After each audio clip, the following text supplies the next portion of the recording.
Biblically, people are not unbelievers because they suffer the lack of reasons, historical verification, or scientific proof to believe. They are unbelievers because they know the truth about God and suppress that knowledge sinfully. And so you mentioned that you began to discover, I began to discover just what was lopsiding my Christianity and my communication. It was my devaluation of imagination. I had become logocentric. I had privileged rational discourse as the ultimate means of discerning truth and neglected the legitimacy of emotion and imagination in understanding God. Reason had become a sort of idol to me, and it was not well with my soul. Now you can stop. Okay. Yeah. What I also say, and this was like a key element that I keep coming back to. And every good, I did this for much of my, sharing of my defending the faith. A good logician knows that the appeal to pity is, of course, a logical fallacy, an informal fallacy, as we say. But guess what? Jesus appealed to pity in a lot of his arguments. In fact, the Bible does appeal to pity a lot. So it may be logically invalid, but it's biblically valid. The point being that that invalid arguments, believe it or not, in terms of the logical world, invalidity of an argument does not disprove the truth of the argument. It does not.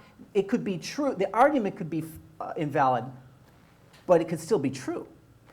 Now, the point there being that yes, there sometimes in the real world. Here's the sad reality: in the real world, we do pursue to be rational and logical, and I definitely support that. But we also see rhetoric is also very convincing.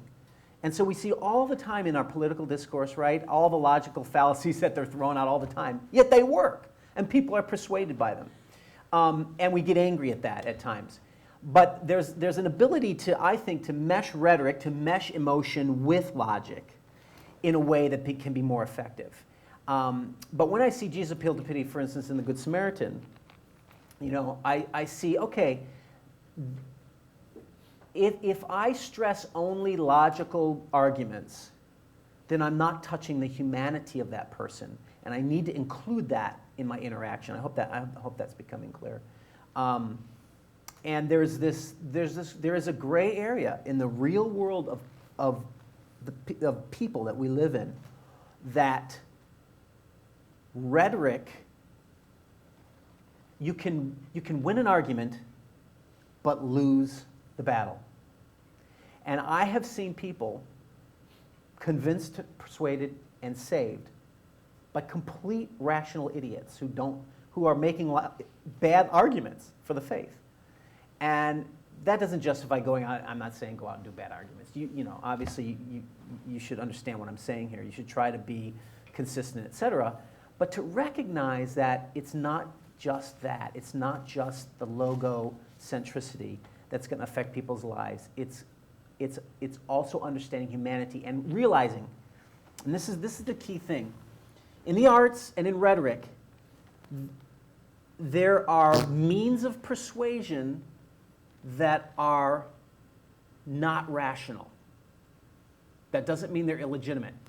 Notice I'm not saying irrational, but I'm saying they're just not rational. So they appeal to things that transcend rationality. Like, for example, the appeal to motion. And so the ability to understand that truth and use that, interact with it, is part of being human. And I think that the Bible includes a lot of those trans-rational notions. And so I think as Christians, if we want to be balanced, we have to include that in our understanding of our faith. Yeah,